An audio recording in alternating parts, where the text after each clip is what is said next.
Olá, família! É um prazer estar com todos vocês. Aqui seu amigo, pastor Jorge Santos. Que Deus abençoe você, a sua casa e toda a sua família e também os seus filhos. E vamos falar hoje sobre um vídeo extraordinário, um vídeo muito impactante. Você sabe, né, que essa é a realidade do jovem do dia de hoje. Nesse testemunho, um jovem queria ter tênis de marca, roupa de marca, mas infelizmente a sua mãe e seu pai não poderia comprar para eles porque a família era muito pobre. E aí ele começa a ver em outros meninos do tráfico que eles também tinham roupa, sapato, coisas boas. Ele falou: eu vou ser traficante. E aí ele começa a enveredar pelo caminho do tráfico. E você sabe que este caminho é um caminho sem volta, ou é a prisão ou de repente a sepultura. Mas você vai entender o que Deus vai fazer na vida deste jovem que um dia era um traficante. Foi necessário Deus falar com ele várias vezes e mesmo assim ele era rebelde, né, contra a voz da mãe e também contra a voz de Deus. E aí você vai entender o que vai acontecer. Ele vai ser alvejado por vários tiros e Deus não vai deixar ele morrer, porque sobre a vida dele tinha uma grande promessa. Olha que vídeo extraordinário, que testemunho impactante para abençoar a sua vida. Quem sabe tem alguém que vai ver este vídeo, está na mesma situação deste jovem, mas aí Deus também, como trabalhou na vida dele, também vai trabalhar na vida da pessoa que vai ouvir esse testemunho. Como eu tenho pedido, se inscreva no nosso canal, porque todas as vezes que você se inscreve no nosso canal, ou quando você se inscreve no canal, você vai receber em primeira mão a notificação do YouTube dizendo que tem vídeo novo aqui no canal para abençoar a sua vida. Então se inscreva no nosso canal, ative o sininho das notificações, deixe o seu like, que é muito importante para nós. Faça um comentário sobre o vídeo, porque cada comentário que for feito no vídeo, o YouTube vai compartilhar para mais pessoas. E também você pode também compartilhar no seu Facebook, no seu Instagram e também no grupo do seu WhatsApp. Compartilhe para todo mundo, para que a mensagem de Deus venha chegar até o coração de muitas pessoas que estão passando por situações como esse jovem um dia passou. E até outra oportunidade, querendo o nosso Deus. Quando abriu a porta, alguém falou assim: ó, desce porque teu filho está amarrado e vai morrer. E desceu, tomou um tombo na escada, levantou, o joelho sangrando, eu vi o sangue no joelho dela. Eu com um fuzil na mão, eu vi o sangue no joelho dela. E aquela mulher, quando passou, me esbarrou. Quando eu olhei, ela abriu uma cratera no meio dos amigos armados ali e abraçou aquele jovem. Eu vi lá atrás quando ele tomou o tiro e caiu no chão, os olhos abertos. Eu fiquei perto dele 2 horas. Ele cai lá imóvel, com os olhos abertos. O corpo desaparece. Não me pergunte como. Olá, Pai do Senhor. Sou o pastor Demétrio Martins, daqui do Rio de Janeiro, Complexo do Alemão. Hoje eu sou um pastor, congrego na Assembleia de Deus Ministério Sol da Justiça. Tenho por pastor presidente pastor Manuel Martins Ricardo. A nossa igreja fica situada ali na rua Joaquim de Queiroz, 266, Grota, Complexo do Alemão. Aonde eu fui criado, onde eu nasci, e estou ali até hoje, graças a Deus, casado hoje, tenho a minha família que Deus me deu, e nós temos aí andado por diversos lugares, pregando a palavra, testemunhando do poder de Deus, né? Mostrando que o Senhor Jesus Cristo é o caminho, a verdade e a vida. Com 15 anos de idade, já nascido e criado ali no Complexo do Alemão, eu era um jovem rebelde, né? Um jovem que não gostava de ouvir conselhos dos pais. E o que me chama a atenção é que a palavra de Deus ela é muito verdadeira. Paulo, quando ele vai fazer menção lá na sua carta aos Efésios, no capítulo 6, verso 1 ao 3, ele vai dizer que o filho tem que ser obediente ao pai e à mãe, né? Filho, sede obediente aos vossos pais, né? Porque isso é justo. Honra o teu pai e a tua mãe, para que os teus dias na terra venham a ser prolongados. E Eu, com certeza, não conhecia a palavra de Deus, não conhecia esse Deus poderoso que hoje eu sirvo, né, que tenho um prazer de servir.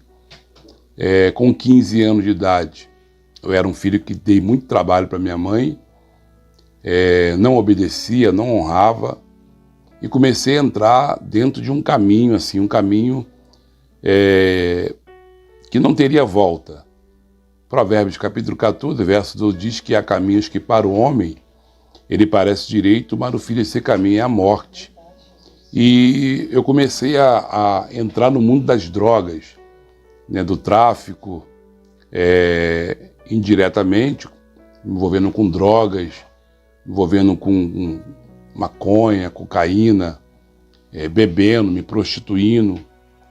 E um certo dia, eu estava num lugar chamado Areal, e eu estava com um jovem, que era um amigo meu, e era por volta de 4 horas da tarde, quando ele falou comigo assim: olha, eu vou subir o morro, eu vou tomar um banho, eu vou colocar uma roupa, e quando for mais tarde, por volta lá de 7 horas, que o baile era às 8, vamos reunir a galera e vamos nos preparar para ir para o baile funk. Nesse dia, era um dia que todos nós íamos lá pro baile, porque tinha disputa do maior troféu. Então tinha o primeiro, segundo e terceiro lugar, mas como o nosso grupo era um grupo maior, então já tinha aquela questão de já ganhamos, né?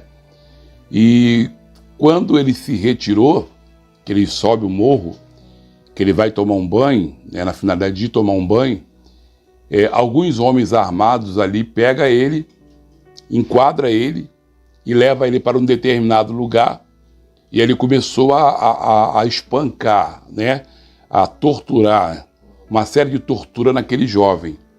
E aquele jovem, na verdade, ele era inocente, ele não tinha feito o que eles estavam acusando.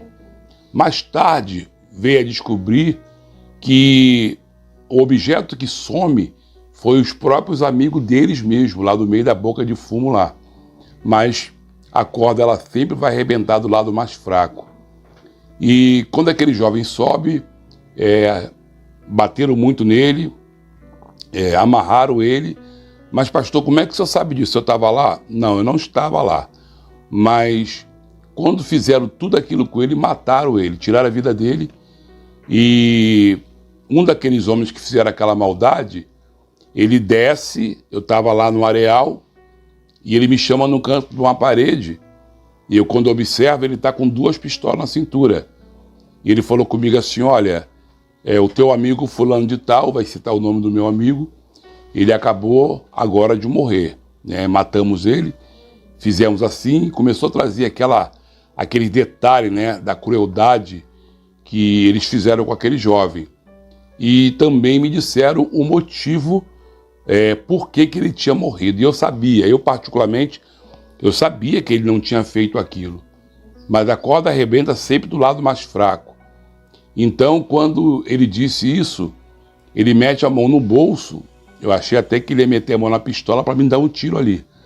Então, quando ele mete a mão no bolso, ele tira uma lista, que era uma folha de caderno, e ali havia muitos nomes, na verdade uns 10 nomes ali escritos, que antigamente, dentro do Rio de Janeiro, nas comunidades, quando uma pessoa ela errava, né, como eles usam o linguajar, vacilava na favela, aquelas pessoas eram apanhadas, o nome era colocado numa lista para morrer, e era 2 épocas, era a época de final de ano, que vinha um acerto de conta, então matava ali no coletivo, ou se passasse o final de ano, ele esperava chegar na época do carnaval para poder tirar, né, a vida, para poder ceifar a vida daquela pessoa. Então, nesse momento, quando ele mete a mão no bolso, eu achei que ele ia meter a mão na pistola, mas ele tira uma lista. E naquela lista tinha 10 nomes ali escritos.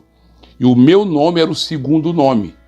Então, aquele jovem que eles mataram, ele era o primeiro da lista, o meu era o segundo, e assim os demais amigos que estavam envolvidos naquela lista para morrer. E ele olha no relógio e vai dizer assim para mim: olha, eu vou dar um prazo para você, né, até meia-noite, para que o objeto venha aparecer, porque se não aparecer vai morrer você e vai morrer todos os seus amigos. E naquele momento o coração acelerou forte, a perna tremeu. Eu estou diante de uma situação muito complicada, sabendo que eu sou inocente, sabendo que o jovem que morreu era inocente, mas a corda ela vai arrebentar sempre do lado mais fraco. Então, quando ele virou as costas, eu pude observar ele indo embora e, ao mesmo tempo, pensando, eu vou subir o morro, eu vou avisar a minha mãe do que está acontecendo, porque eu não posso ficar nesse lugar, senão eu vou acabar morrendo. E aí, de repente, eu ouço um barulho. E esse barulho, por trás de mim, dentro do complexo do Alemão, não tem cachoeira. Então, era um barulho como se fosse barulho de muitas águas.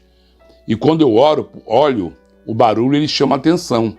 Então, quando eu olho para trás, eu estou vendo, eu estou olhando para ver se eu enxergava alguma coisa, mas na verdade eu só estava ouvindo o barulho de muitas águas. E no meio daquele barulho eu vou ouvir uma voz que vai dizer assim: sai deste lugar agora. Não vi, mas eu ouvi a voz: sai deste lugar agora. Nesse momento, eu não entendia quem falava comigo. Mas hoje, pela misericórdia e pela graça, pelo pouco do conhecimento que nós temos da palavra de Deus, eu sei que foi o próprio Deus que se manifestou lá atrás para me dar um grande livramento de morte. Hoje eu tenho a certeza, hoje eu tenho a convicção que foi o Deus Todo-Poderoso que se manifestou para poder me dar aquele grande livramento de morte. Por isso que eu estou aqui hoje vivo, contando esse testemunho para a glorificação do nome do Senhor Jesus Cristo. Porque só Ele faz. Ele fala que sem mim nada podeis fazer. E naquele momento ali, eu olho para o alto e penso em subir, avisar a minha família, porém, a palavra, ela estava martelando na minha mente: sai deste lugar. Era como se fosse a mesma mensagem que lá em Gênesis capítulo 19, quando o Senhor está indo em direção a Abraão, está vindo 2 anjos com ele, e Abraão olha o Senhor do meio e ele vai se curvar ali, os dois, ele vai continuar indo em direção a Sodoma e Gomorra. Quando aqueles 2 anjos chegam na cidade de Sodoma e Gomorra para dar o livramento a Ló e a sua família, o capítulo 19, no verso 17, o texto é bem claro. Eles vão dizer para Ló e a família: pega a tua família, escapa-te por tua vida e nem olha para trás. Então a mensagem ali de Deus, no meio do areal, era: sai deste lugar agora. Então eu entendi que eu tinha que sair dali. Eu entendi que era necessário eu sair dali, porque senão eu ia morrer. Então Deus se manifestou ali para poder me dar aquele grande livramento de morte. Nesse momento eu atravesso um lugar chamado Alvorada, vou sair perto de um lugar chamado Nova Brasília, lá no Complexo do Alemão, e vou entrar dentro de um ônibus 908 que ele venha de Bom Sucesso em direção a Guadalupe. E ali, quando eu entro nesse ônibus, eu estou pensando para onde eu vou, para que lugar, aonde me refugiar, como é que eu vou escapar, aonde eu vou encontrar guarida. E de repente, eu lembro de uns amigos que eu tinha em Cavalcante. Só que esses amigos, na verdade, não eram aqueles amigos que realmente eu imaginava que era, porque eu sempre fui um jovem de disposição para fazer muita coisa errada. Saía para assaltar, para roubar, furtar, assalto 157, a mão armada. Então eu tinha dinheiro, eu tinha joia, eu tinha drogas. Então essas pessoas me rodeavam para poder usufruir daquilo que eu tinha. Então eu achava que todo mundo ali era amigo.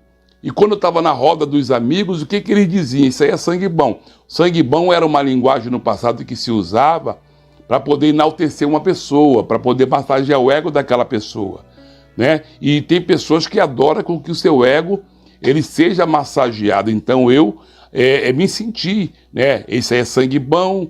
Então eu pegava o dinheiro, mandava comprar um tênis, uma bermuda. Naquela época tinha aquela febre da roupa de marca, que era a Ciclone Company, era o Nike, né? Era Toulon, aquelas camisas Toulon. Então, eu sempre gostei de andar na marca. Todo dia eu tinha que andar com uma roupa e um tênis diferente. Então, hoje eu reconheço e vejo que a verdadeira marca que eu tenho hoje é a marca de Cristo em minha vida. É por isso que Efésios capítulo 4, verso 30 diz: não entristeçais o Espírito Santo, porque vós está selado para o grande dia, da redenção. Então hoje eu tenho a marca do Cordeiro, tenho a marca do Cristo poderoso que me salvou diversas vezes da morte sem eu ter entendimento. Muitas das vezes, quanto livramento Deus me deu sem eu saber que era o próprio Deus que estava me dando aquele livramento. Aí o tempo vai passar, eu chego no meio dos amigos, vou contar a história do que aconteceu, que eu precisava de um lugar para ficar. E o que aconteceu ali? Coçou a cabeça, olhou para mim e falou assim: poxa, aqui não tem como você ficar, porque aqui não tem condições de você ficar. E quando ele falava aquilo comigo, aquele amigo que me chamava de sangue bom no meio dos amigos, eu fiquei pensando: e agora? Para onde eu vou? Que rumo eu vou tomar? Não posso ir para minha casa. Se eu voltar para casa, vão me matar. Vão tirar a minha vida. Então, para onde eu vou agora? O que eu vou fazer? Aí sentei no meio de uma praça, lá em Cavalcante, e fiquei debruçado numa mesa de cimento, ali cabisbaixo, triste, as lágrimas descendo, e de repente as horas foram se passando, e aquele jovem que eu contei lá no início, que estava na lista para morrer, eles vão descobrir também que havia um grande planejamento para tirar a vida tanto deles como a minha e dos demais. Então eles conseguiram escapar, e o lugar que eu estava era aquele ponte do encontro para ir para o baile, para fazer o assalto. Então já era o lugar certo de todas as vezes que a gente se reunia naquela praça. Sentamos ali, era por volta já de 11 horas da noite, ali com fome, Eu particularmente usei muita droga, usei maconha. Quem já usou essa erva maldita sabe que a pessoa fica com muita fome. E eu não sei dormir sem antes me alimentar. Se eu estiver com fome, eu não consigo dormir. Eu precisava comer alguma coisa, mas aonde? Aonde eu vou? Não tinha como. Aí, quando foi 11 e pouca da noite, um jovem que também fazia parte ali das idas para os bares funk, dos assaltos, dos arrastões da vida, que eu não tenho orgulho e felicidade em lembrar desse momento, porque hoje eu vejo que eram coisas terríveis e corri risco de perder minha vida. Minha mãe perdeu noites e noites de sono. Minha mãe chegou a ser ameaçada de morte pelos atos que eu cometia. Já imaginou uma mãe ser ameaçada por um ato irresponsável de um filho? Então, assim, é muita tristeza. Hoje minha mãe é muito feliz porque eu sou servo do Senhor. Hoje ela está na presença de Deus, glorificando a Deus.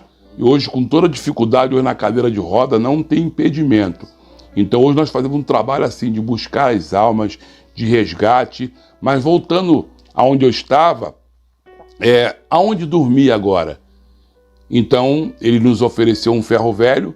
No ferro velho, pelo nome já diz tudo, não tinha uma cama, não tinha um travesseiro, não tinha um cobertor. Tivemos que forrar-lhe uns papelões, botar-lhe uns jornais ali para deitar, para dormir. Só que eu, particularmente, não dormi. A noite toda rola para cá, rola para lá, e o dia vai amanhecer. Aí existe um texto bíblico lá em Salmo 42, no verso 7, que diz assim: um abismo, ele chama outro abismo. Isso é uma verdade. Um abismo, ele vai chamando outro abismo. O homem enganador, ele vai de mal a pior. Então ali amanheceu o dia, com fome, para onde eu vou, o que fazer.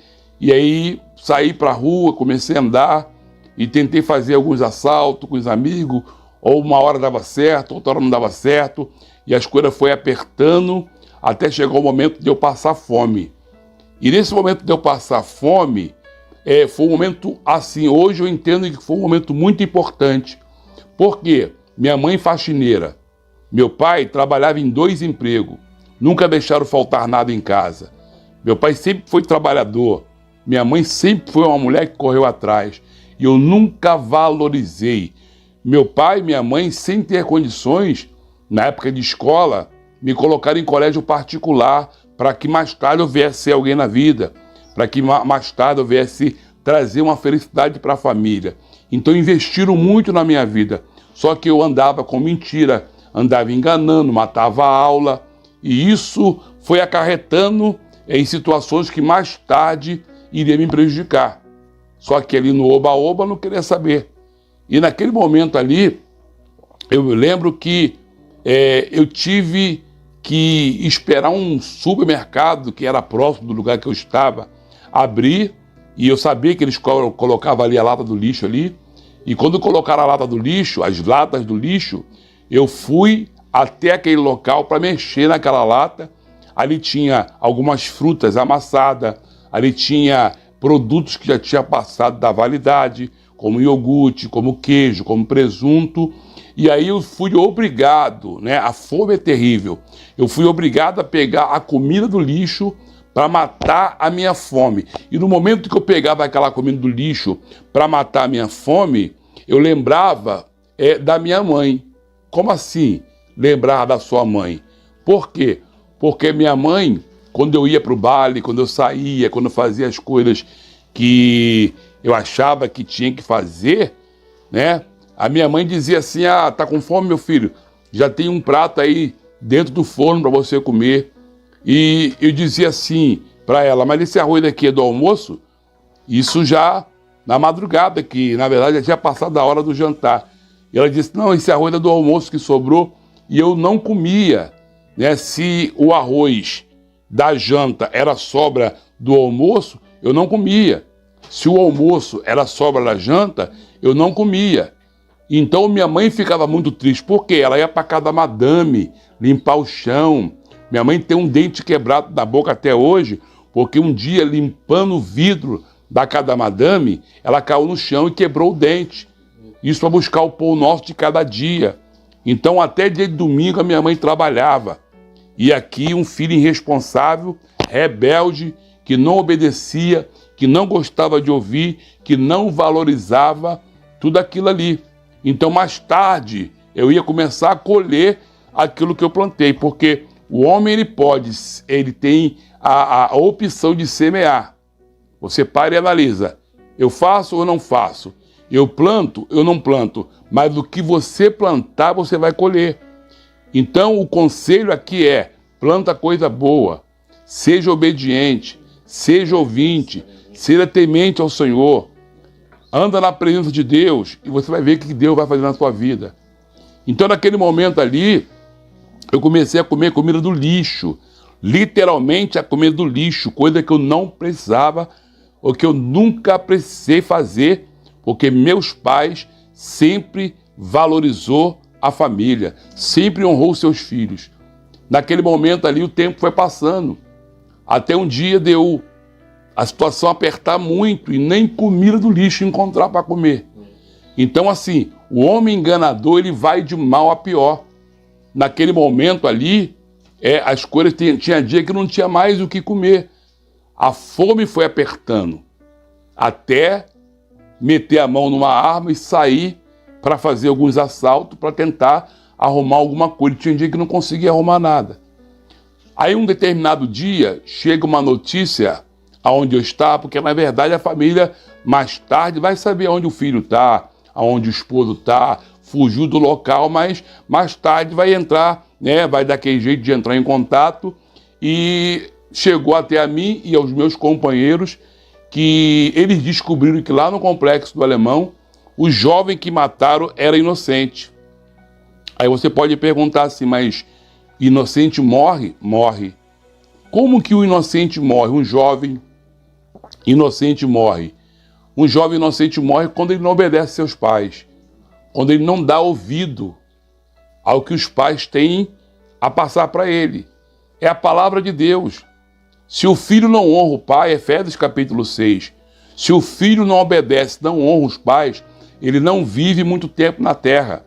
Ele vai de mal a pior, vai viver muito pouco na terra. Agora, o filho, quando honra o pai, quando honra a mãe, procura ser obediente, procura cumprir os mandamentos que está na palavra de Deus, você pode ter certeza de uma coisa: vai viver bem, vai constituir uma família abençoada, Deus vai abrir as portas para a tua vida. Aonde você colocar a planta dos teus pés, tu vai conquistar. Aonde você colocar as tuas mãos, no nome de Jesus, você vai prosperar. O Deus que está aqui nesta noite é o Deus que abre porta no lugar que não tem parede. Esse é o Deus que eu sirvo hoje. Hoje eu tenho um prazer imenso de servir a Deus. Eu tenho uma alegria imensa de servir esse Senhor. Mas outrora foi difícil porque eu ignorei a palavra. Não obedeci os pais. Se você quer ter sucesso na vida, quer um dia entrar numa faculdade, se formar, ser alguém, procura o princípio de honrar os seus pais. Obedecer. Ah, mas o meu pai e minha mãe pegam no meu pé. Pega no teu pé porque não quer ver teu mal. Porque se você estiver embaraçado numa situação difícil, os amigos correm, os amigos vão embora, os amigos viram as costas. Mas o teu pai e a tua mãe não vai fazer isso contigo. Se for preciso, o próprio pai e a mãe dá a vida pela tua vida. Eu me lembro que eu estava lá no Complexo do Alemão, já envolvido no tráfico de droga, de um certo dia que trouxeram alguém amarrado, algemado para morrer, e como era eu que decidia, porque eu cheguei a um cargo de 25 bocas de fumo, então quem mandava ali, entre aspas, era eu. Então assim, eu que decidia o que teria que ser feito. Então quando trouxeram um jovem amarrado, eu me lembro que alguém falou assim, ó, ele fez isso, isso, isso, isso. Então pela lei da comunidade, é morte, a sentença era morrer. Ele estava algemado, já tinha apanhado. E ali mandamos encostar um carro para poder depois levar o corpo dele. Só que a notícia chegou até a mãe antes do acontecimento. E de madrugada, quando bateram na porta da mãe dele, ela contando depois, todo mundo estava dormindo em casa, só a mãe que estava acordada. Porque quando um filho está na rua, ainda mais dentro de uma comunidade, a mãe não dorme. A mãe não consegue dormir, o filho está na rua, houve um tiro, o filho está na rua. E quando bateram na porta daquela mulher, aquela mulher deu um pulo. Quando abriu a porta, alguém falou assim, ó, desce porque teu filho está amarrado, vai morrer. Aquela mulher não ficou perdendo tempo e se embelezando em colocar uma roupa bonita ou indo para o espelho, não. Aquela mulher botou uma roupa que ela achou e desceu, tomou um tombo na escada, levantou, o joelho sangrando, eu vi o sangue no joelho dela, eu com um fuzil na mão, eu vi o sangue no joelho dela. E aquela mulher, quando passou, me esbarrou. Quando eu olhei, ela abriu uma cratera no meio dos amigos armados ali e abraçou aquele jovem. E quem é que soltava aquela mulher? Quem tirava aquela mulher dali? É uma mãe. Era uma mãe. Cadê os amigos? Os amigos sumiram. Eu olhei para o alto do morro e eu vi lá no meio das lajes, as pessoas no meio das lajes, nas janelas, né, esperando a hora que ia dar o primeiro tiro para executar. Na hora ninguém fez um pedido. Ninguém foi lá fazer um pedido, mas a mãe correu, arriscou a vida, abraçou o filho no meio de muitas armas e alguém do lado falou assim, na linguagem lá, aí tia, teu filho vai morrer, nós vamos peneirar ele, vamos jogar no micro-ondas. Jogar no micro-ondas é quando executa o corpo, executa a pessoa e pega o corpo, joga dentro do latão, taca gasolina, taca fogo, some tudo. É o chamado micro-ondas. E quando ele falou isso, que aquela mulher ouviu, ela largou o filho, ficou de pé e falou assim, ó, vocês não têm poder para matar o meu filho e vocês não vão matar o meu filho. Era aquela mulher, antes de ser mãe, ela era mulher de Deus. Então ela tinha a autoridade de Deus, o amor de mãe que só está abaixo do próprio Deus, porque a tua mãe é tudo. Então ela arriscou a vida, dando a própria vida dela pelo próprio filho. Então você observa que a mãe, ela tem que ser honrada, a mãe tem que ser respeitada, você tem que obedecer o que teu pai, que a tua mãe te orienta. Se você quer viver bem, quer ter uma vida abençoada, prolongada na terra, você precisa honrar os seus pais. Resumindo essa parte, pela ação desta mulher, eu olhei para aquela mulher, ela disse, ninguém vai matar meu filho, ninguém tem poder. E o que Provérbio 18, 21 diz? A língua tem o poder da vida e da morte, mas quem a bem a utiliza come dos seus frutos. Ela lançou a palavra como mulher de Deus e lançou a palavra como mãe. Então a palavra tem poder. E pelo poder da palavra, o inferno ficou confuso. As algemas espirituais do diabo quebrou. As correntes satânicas caiu por terra. porque todo mundo ficou sem ação. Eu me lembro, eu estava lá, ninguém me contou, eu estava presente. E aí eu olhei para aquela mulher e falei, pega teu filho e vai embora. Aquela mulher pegou o filho, abraçou, botou o braço no ombro dela e saiu arrastando o filho. Hoje, esse moço é o ministro de Deus, formou uma família, é abençoado por Deus, porque a mãe agiu, a mãe foi em cima. E os amigos, cadê os amigos? Ei, presta bem atenção numa coisa, você que está me ouvindo, ouve o que o teu pai e a tua mãe têm a te dizer. Sai fora. Essas amizades que muitas vezes te envolvem, que te convidam para as coisas erradas, vai vir muitos. Mas na hora de estender a mão, na hora que você mais precisar, não vai ter ninguém para te ajudar, a não ser o próprio Deus pela misericórdia e o seu pai e a tua mãe. Então escapa-te por tua vida.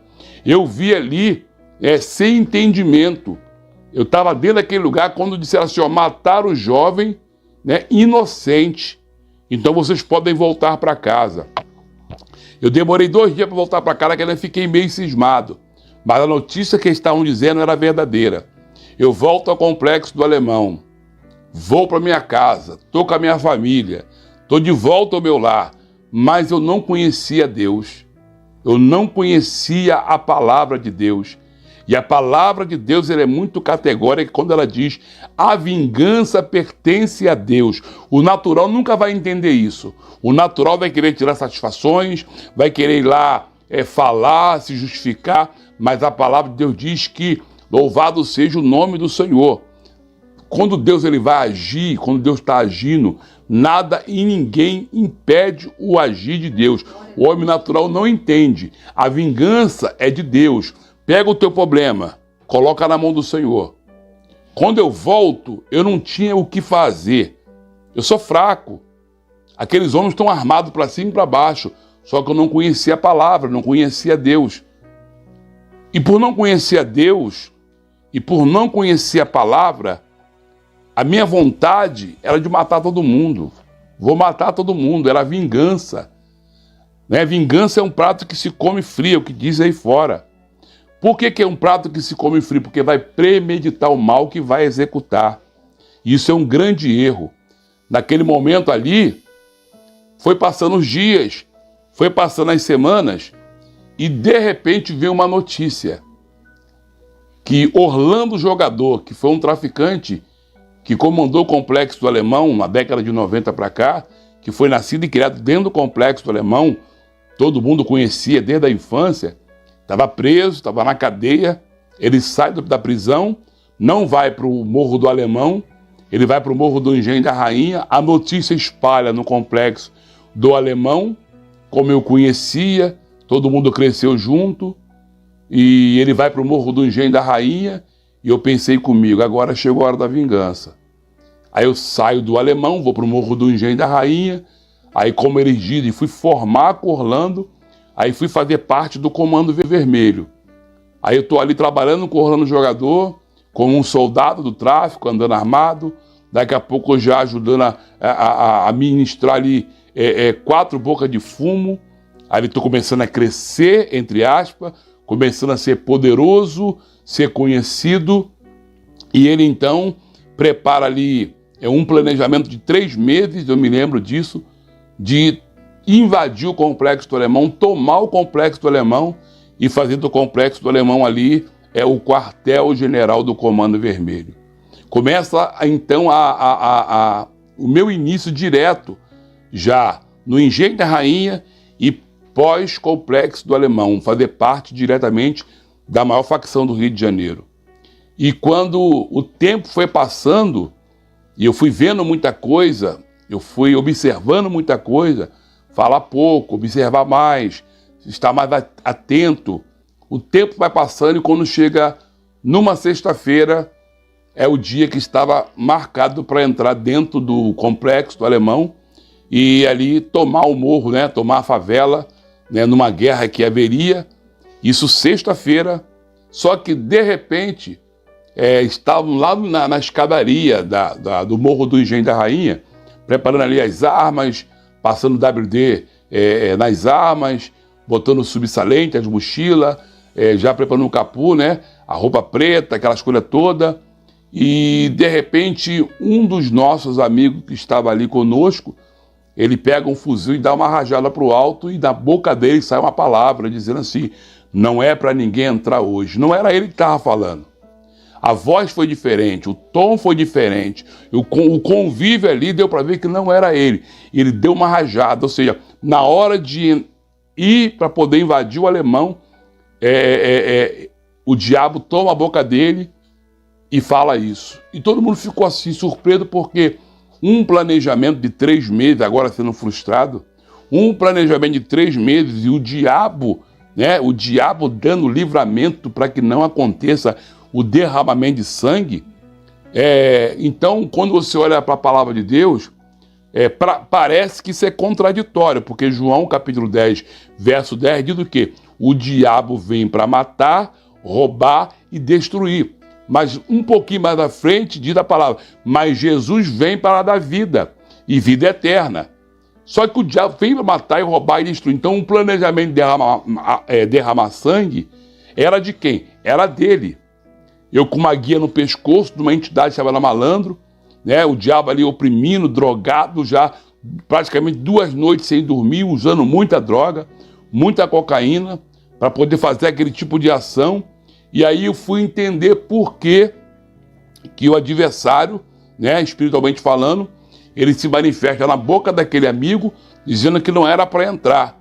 Por quê? Segunda, terça, quarta, quinta, dentro de qualquer comunidade ou favela, como queira dizer, dentro de qualquer comunidade que tenha tráfico, que tenha droga, a venda da droga ela é normal, o entra e sai, ele é normal.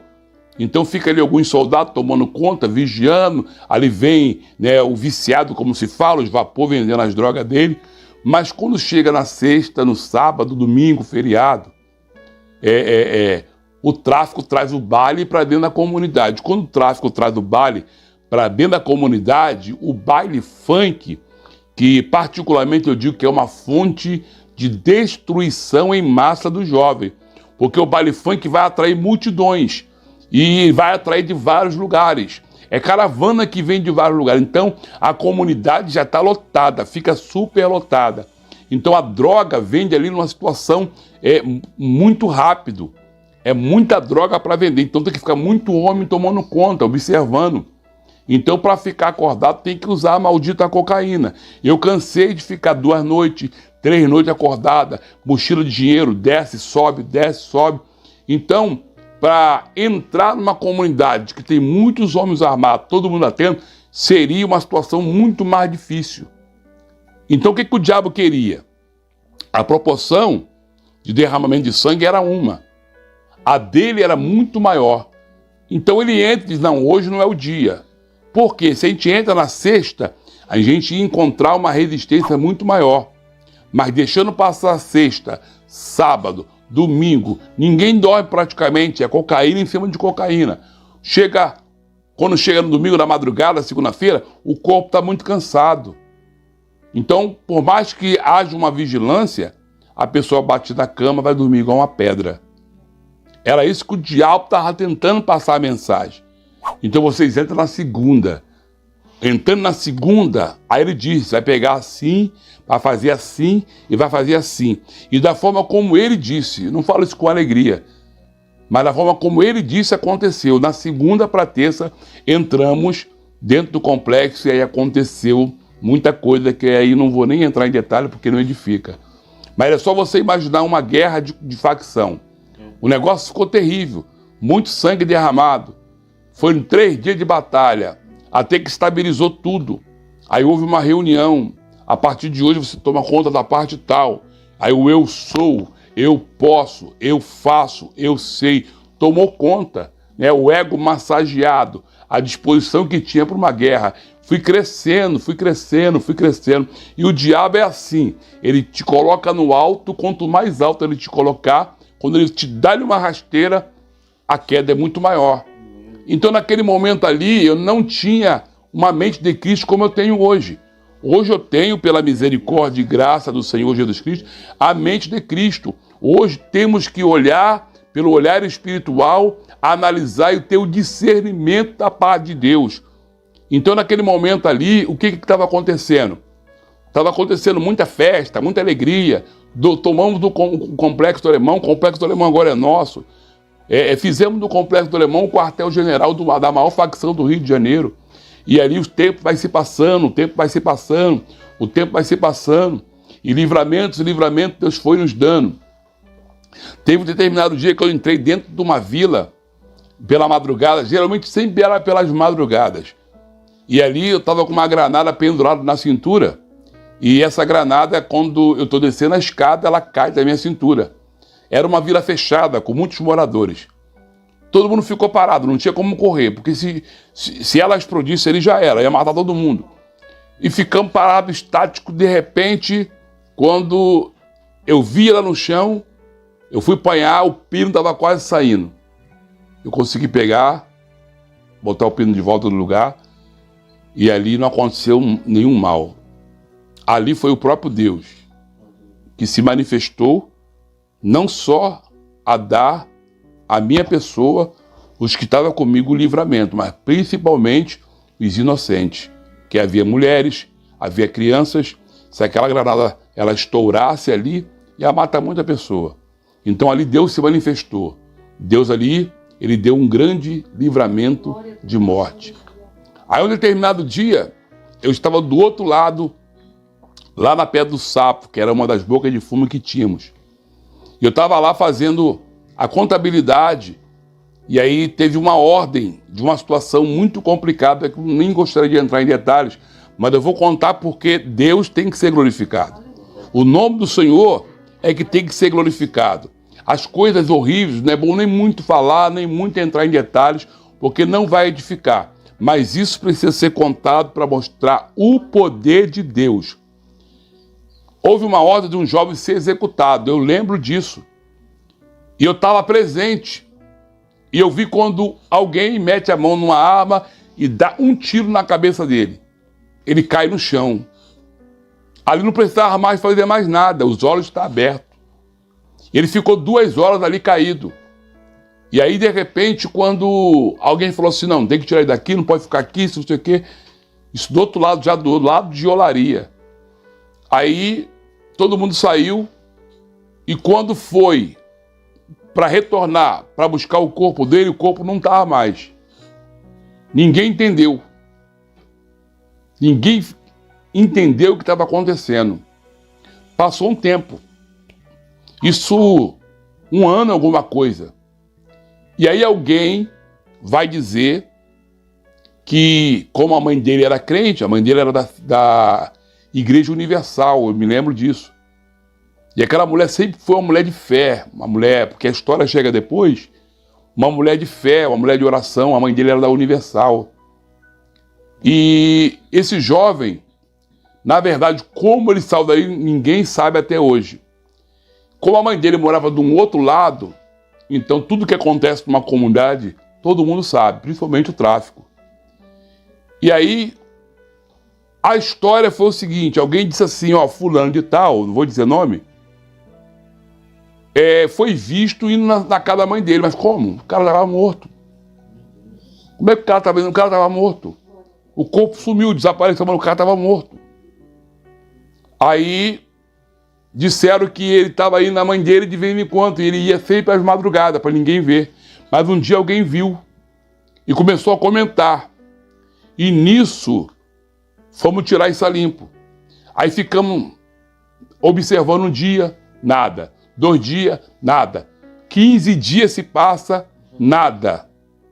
Aí um dia, estava numa laje, todo mundo sentado, aí descemos, ficamos lá perto do lugar que a gente ficava observando. E de repente, eu vi uma pessoa subindo por um outro lado da escadaria, era por volta de 3 da madrugada, e eu achei aquele movimento muito suspeito. E quando a gente descemos pelo outro lado, eu vi com meus próprios olhos que era o mesmo que tinha tomado o tiro, que estava caído no chão, com olhos abertos, a cabeça sangrando, morto, literalmente morto. Agora, por esse tempo que passa, ele já tinha se convertido e ia na mãe dele, escondido, visitar a mãe dele. Contando assim, parece que é até mentira, mas eu vi com meus próprios olhos. E quando testificamos que era ele, que tinha uma certeza que era ele, aí falou assim, deixa ele entrar na casa. Deixa ele entrar, a gente desce, cerca a casa. Ele entrou na casa, vimos como ele entrou na casa, cercamos a casa da mãe dele, e aí agora está cercada a casa. Quando a gente meteu o pé na porta que entramos na casa, só tá a mãe e o cara não tava. Só tava a mãe dele, mas eu vi, juntamente com os companheiros, que ele entrou na casa, cercamos a casa. Eu vi lá atrás quando ele tomou o tiro e caiu no chão, os olhos abertos. Eu fiquei perto dele 2 horas, ele cai do lá imóvel, com os olhos abertos. O corpo desaparece, não me pergunte como. Até hoje ninguém consegue trazer essa explicação. Mas o mundo espiritual é dessa forma, não entendemos. E de repente, quando cercamos a casa, o camarada sumiu. Aí eu me lembro que dentro da palavra, em Atos, no capítulo 8, tem uma passagem de Filipe, quando ele vai pregar para o eunuco, e ele explica para o eunuco porque o eunuco estava lendo um texto, mas não estava entendendo. E ele correndo falou assim, entendes tu o que lês? E ele disse, como que eu vou entender se não há ninguém que me explique? É o que sempre, quando eu penso nessa história, porque de vez em quando me apanho pensando nessa história, porque eu vi, eu estava presente, ninguém me contou. E é o texto que vem. Filipe faz aquilo que deveria ser feito, faz o eunuco entender, né? Entender a mensagem, e de repente ele, desaparece. Então Deus, ele tem as suas formas de trabalhar. Deus, ele tem as suas formas de agir. Então ali foi algo sobrenatural de Deus. O tempo vai passando, e quando foi um determinado dia, eu estava numa reunião na Central, tem um lugar no Complexo do Alemão, chamado Avenida Central.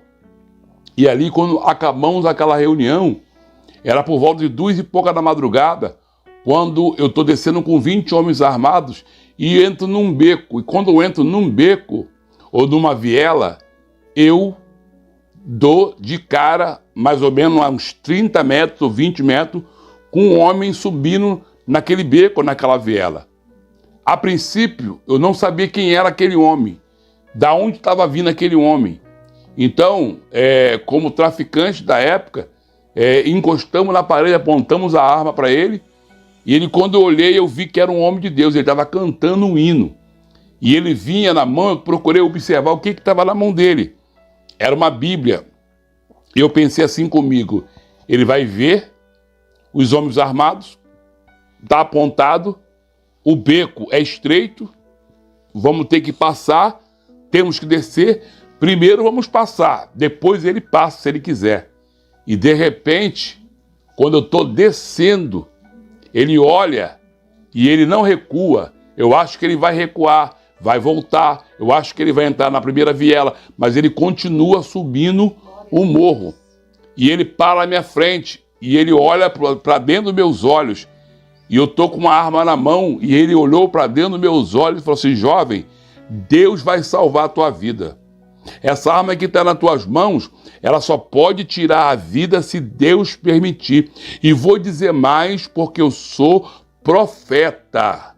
Eu sou profeta. Lebarás, tu calabarás. Quando eu lembro desse episódio, irmão, não tem como não sentir a presença. Não tem como alabastu calabarai. Não tem como não sentir a presença de Deus. A autoridade de um homem de Deus era muito grande naquele momento. Era a unção de Deus ali, o homem de Deus. Porque, na verdade, tem muitas pessoas que têm medo de pregar para o traficante, tem medo de entrar numa favela, numa comunidade. É muito fácil pregar dentro de uma igreja. Dentro de uma igreja é fácil, né? Já entrou, está lá no altar, tudo certinho, tudo prontinho, mas eu quero ver enfrentar os vendavais, ver pessoas amarradas que vai morrer, e você chega lá na autoridade do nome de Jesus e fala, não, dá uma oportunidade, vamos levar. E aí o nome do Senhor ser glorificado. Naquele momento ele falou assim, olha, Deus vai salvar a sua vida. Essa arma que está em tuas mãos só pode tirar a vida se Deus permitir. E vou dizer mais, porque eu sou profeta de Deus. O teu tempo acabou aí.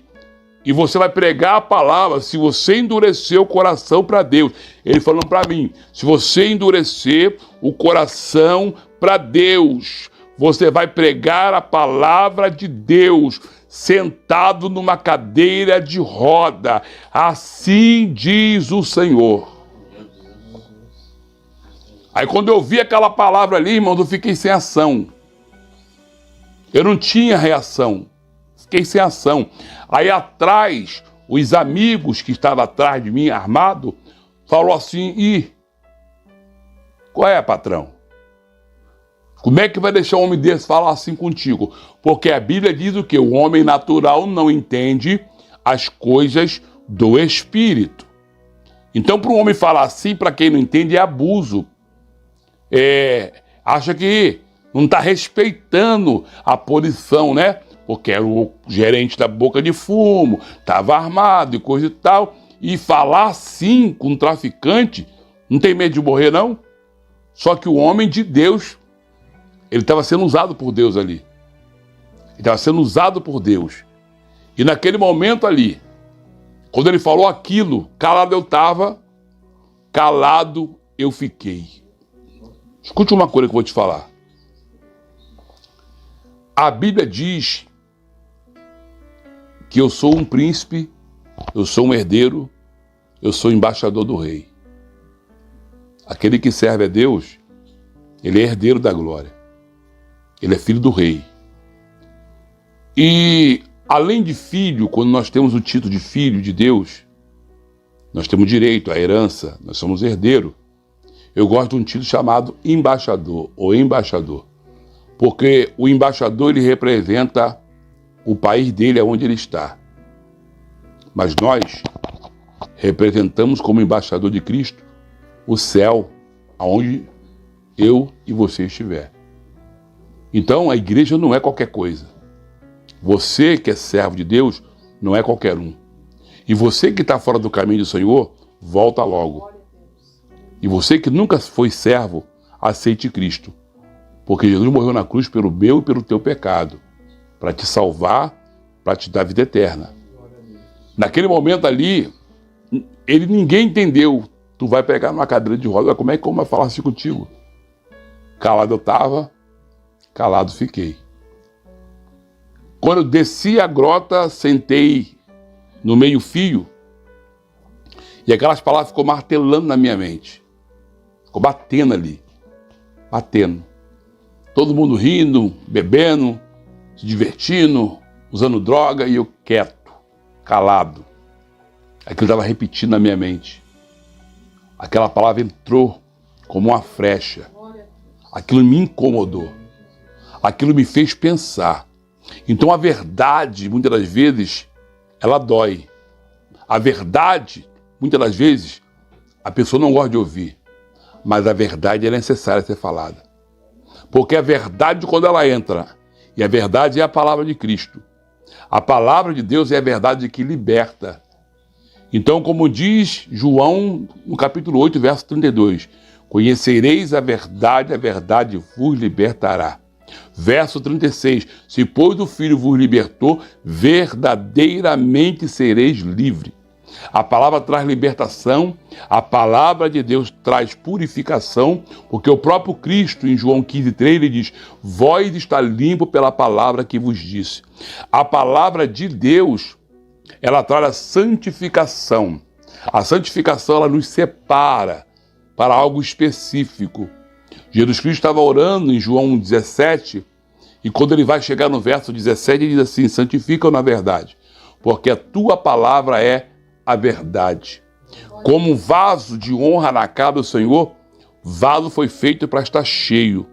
E ele, preocupado com a sua igreja, ele diz assim, em Lucas 24:49, vai para Jerusalém e ficai lá, até que do alto sejais revestido de poder. E quando chega em Atos capítulo 2, a promessa se cumpre. O que Paulo vai dizer quando está escrevendo para os Romanos, capítulo 1, verso 16? Não me envergonho do evangelho, porque é poder de Deus para a salvação. Então nós cremos na palavra. Quem muda, quem transforma é a palavra de Deus. Porque já era para estar morto há muito tempo. O diabo já tentou me matar desde o ventre, com um parto complicado, cordão umbilical enrolado no pescoço. Já fiquei engasgado quando criança, já caí de cabeça no chão.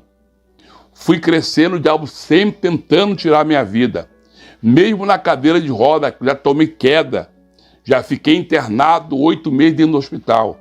Em 2015 e 2016, o do médico chamar minha esposa e falar assim, ó, já era, acabou, vai morrer, prepara tudo. E a igreja está em oração e Deus entrar com providência. O Deus que eu sirvo, ele é tão poderoso que ele espera primeiro o médico falar assim, ó, não tem mais como fazer, não dá mais para fazer, já era, prepara porque ele vai morrer. É onde quando entra a impossibilidade do médico, onde Deus vai entrar. Deus entrou com providência. E depois de 8 meses, em 2015 a 2016, Deus me tirou de dentro de um CTI. Porque eu tive uma bactéria chamada síndrome Fournier, mas eu estou aqui para a glorificação do nome do Senhor. Por isso que cadeira de roda não me impede de pregar a palavra. Por isso que eu entro no nome de nas comunidades, entro nos presídios, ajudo a tomar conta de jovens que estão dentro de centro de recuperação, porque eu sei o que aconteceu lá atrás. E eu sei o que Deus fez, está fazendo e vai fazer. Você que está me ouvindo, abre teu coração para Cristo. Deixa Deus entrar na tua vida. Por quê? Mas não, deixa Cristo entrar na sua vida. Pega os teus problemas e entrega na mão dele. Confia nele.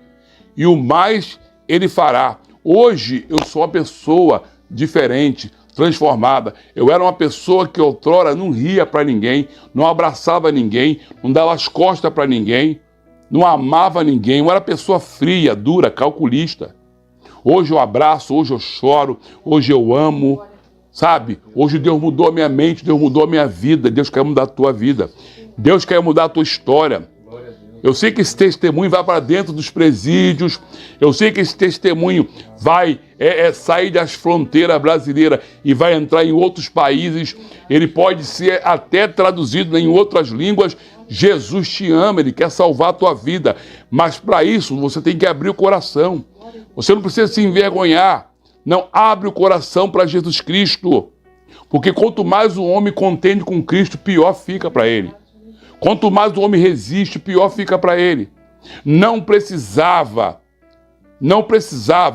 Hoje, pela misericórdia, pastor Demétrio Martins, que vos fala, está hoje numa cadeira de roda, porque Deus me deu oportunidade para o evangelho chegar a mim quando eu andava. Quantos pregaram para mim? E eu não dei credibilidade. Por quê? Porque era muito dinheiro. Era muita fama, era muitas mulheres, era ouro, né? Era roupa da marca, eu só queria andar com roupa de marca, cada dia, dinheiro era igual lixo, tinha dia que não sabia nem onde enfiar o dinheiro, tinha que arrumar alguma coisa para gastar o dinheiro.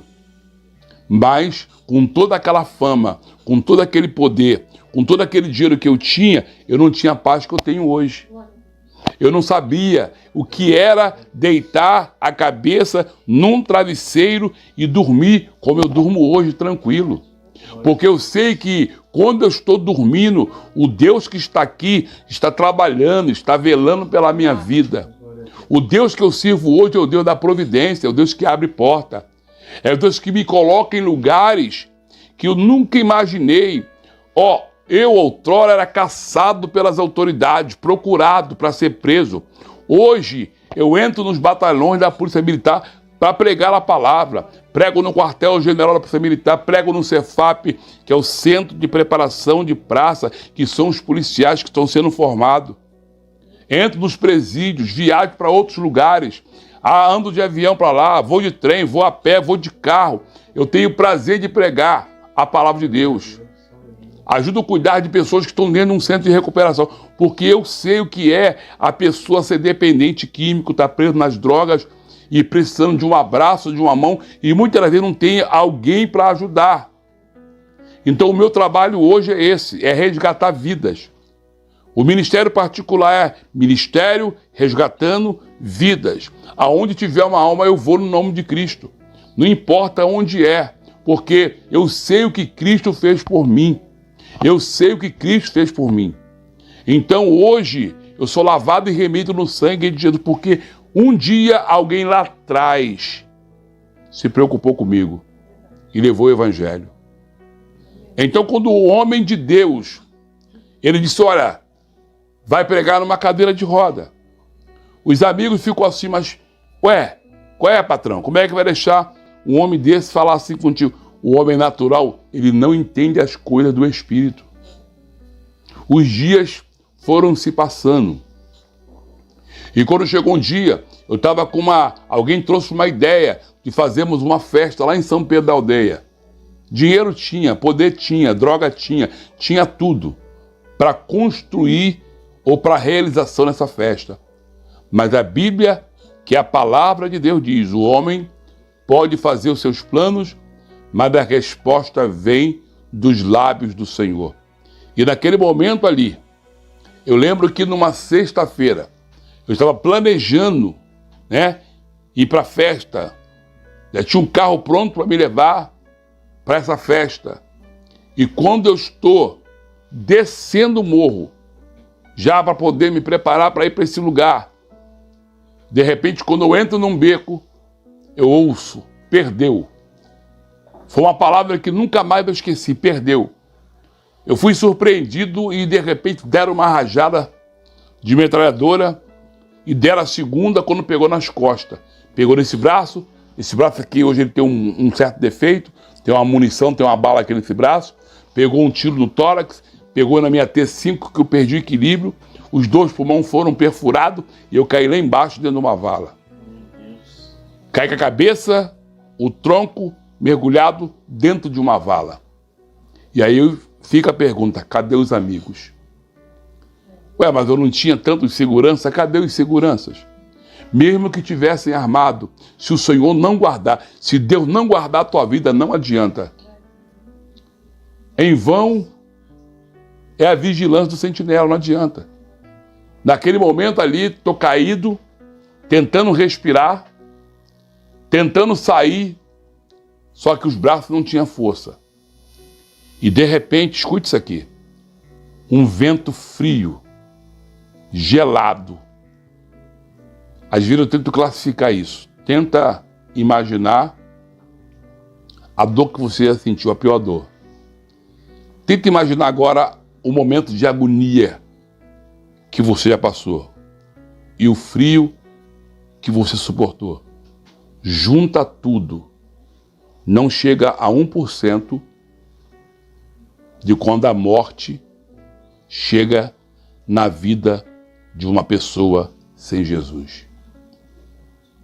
Morrer sem Jesus é ser julgado mais tarde para ir para o inferno. Naquele momento, eu perdi minha vida. Eu fiquei a noite toda dentro de um buraco caído. Um vento gelado soprou, veio pelas minhas pernas. Foi subindo por aqui assim, eu senti quando fui arrancado de dentro do corpo. Ninguém me contou, eu vi meu corpo no chão, os olhos abertos, muita lama, muito sangue. Foi uma peleja, foi uma batalha, uma coisa assim terrível, que tem que ter tempo, dias para contar só esse detalhe, porque eu ainda acredito que nem dê para contar isso. Porque é muita coisa que eu vivi ali, caído naquela vala, o corpo caído naquela vala e o processo que eu estava passando. Aí Provérbios capítulo 15, verso 24 diz assim, para nós que temos o entendimento, o caminho da vida é para cima, para livrar a alma do homem do inferno que está embaixo. Deus ali se manifesta. Quando foi pela manhã, que estava clareando o dia, eu ouvi uma voz que disse assim, eu tenho uma obra na sua vida. Eu ouvi. E quando eu vi a voz de Deus ali, caído naquela vala, eu voltei para o corpo, deu aquele impacto no tronco e a cabeça levantada da vala e caí de volta. Eu estou achando que dava para levantar, mexer a mão, me arrastar, nada do corpo mexia, só os olhos que abria. E nesse momento, eu caí no chão, eu pude ouvir um barulho de um portão que se abria, ou abria um portão. E quando eu tentei virar o rosto, com a força que eu tinha, eu vi aquele portão sendo aberto e vi uma pessoa saindo para fora. E era momento do tiroteio na favela, porque quando eu fui baleado, aí o tiroteio começou em vários pontos da comunidade. Quem estava comigo não pôde estar mais comigo ali. E num tiroteio dentro de uma comunidade, ninguém sai para fora. As pessoas procuram um abrigo dentro de casa, banheiro, debaixo da cama, mas não sai para fora. Ninguém é maluco o suficiente para sair para fora. E de repente, eu consigo ver 2 pés descalços, uma pessoa descalça, eu só vejo os pés, porque eu não conseguia levantar a cabeça. E eu observei que não tinha e não calçava nada. Aquela pessoa vai arriar, vai ajoelhar, vai colocar a mão debaixo da minha cabeça e vai virar o meu corpo. E quando eu olho, o pregador que pregou no caminho, dizendo que eu ia pregar numa cadeira de roda. Então você analisa quando Deus ele tem um propósito, quando Deus ele tem uma obra, quando Deus ele tem um chamado, não adianta que os planos de Deus não vai ser frustrado. Ninguém impede o agir de Deus. Ninguém impede o operar de Deus. O que Deus determina, o que Deus decreta, Ele vai fazer porque Ele é Deus. Naquele momento ali, alguns moradores ali reuniram e me apanharam, me colocaram num carro e deram entrada no Hospital Geral de Bom Sucesso, 4 de julho de 92. Me lembro a data. Dentro do hospital, até hoje, me pergunta e eu me pergunto por que nenhum oficial, nenhum policial foi ali, não sei o que aconteceu. Só sei que depois de 9 dias que eu estava dentro do hospital, que o médico, quando foi 9 horas da manhã, no dia que eu dei entrada, quando foi 9 da manhã, minha mãe chegou lá, junto a algumas pessoas. E naquela confusão ali, falou, só pode entrar uma pessoa, e alguém da família. Minha mãe falou, só a mãe dele. Eu estava lá no quarto andar, já em cima de uma maca, para ser colocado dentro de um saco preto. O Deus que está aqui fez as coisas mover. A perna treme, os olhos abrem, a confusão no hospital, está morto, já não está mais morto, a notícia espalha, os que me acertaram nas costas descobrem e alguns dias depois tentam ir no hospital para me executar, pelo menos era o pensamento de muitos, só que Deus vai lá e me tira um dia antes e me levam para um outro lugar, ou seja, me transferiram para um outro lugar. Ali, os médicos fizeram o que tinham que fazer e disseram, cadeira de roda. Vim para casa, depois de alguns dias, fizeram aquela festa, mataram um boi, deram rajada, soltaram fogos. Mas nesse momento, o tempo vai dizer quem é quem. É o tempo que vai dizer, é por isso que você precisa valorizar as pessoas certas. Começando dentro de casa. Valoriza a sua mãe, valoriza o seu pai, valoriza a sua família. Porque na hora do oba-oba, existem muitos amigos.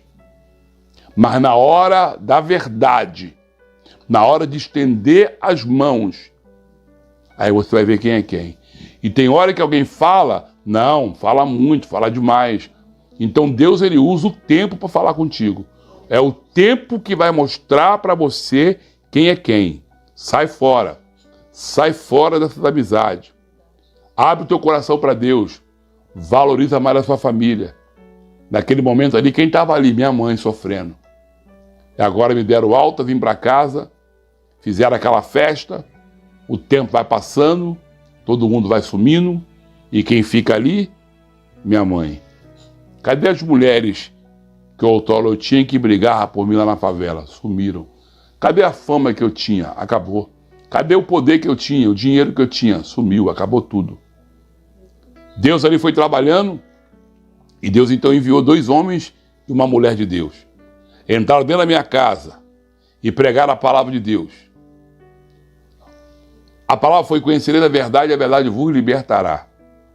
Evangelho não é teoria, evangelho é prática. Eu tinha que descer um morro. Eles perguntaram: você quer ir na igreja? Eu balancei a cabeça. Botaram a roupa no meu corpo, desceram comigo do morro, me levaram para uma igreja.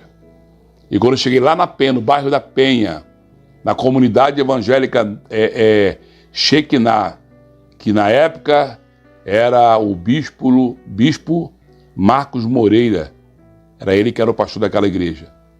Cheguei naquela igreja, assisti o culto, e Deus então usou uma mulher de Deus e disse: eis que aquela metralhadora não te matou porque o Senhor estava naquele lugar. Aí Deus foi dando todos os detalhes do que aconteceu. Como é que aquela mulher sabia disso? Que aquela mulher nunca me viu. Na verdade, o termo matar, no natural, ninguém estava entendendo. Mas eu fiquei a noite toda fora do corpo. E Deus me trouxe de volta.